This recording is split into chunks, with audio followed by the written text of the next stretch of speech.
Lalagyan natin ng luya, sibuyas, tsaka siling green, sili na labuyo. So, lagyan natin ng konting suka. So, lagyan natin ng kalamansi.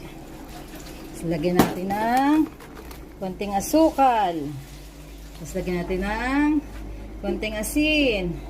At ang pangpinali ay ang gata. Masarap daw ito. Okay, sa Bicol daw itong gantong klaseng kilawin. Wow! Hahalu-haluin na natin. Wow! Kinilaw na tuna na may gata.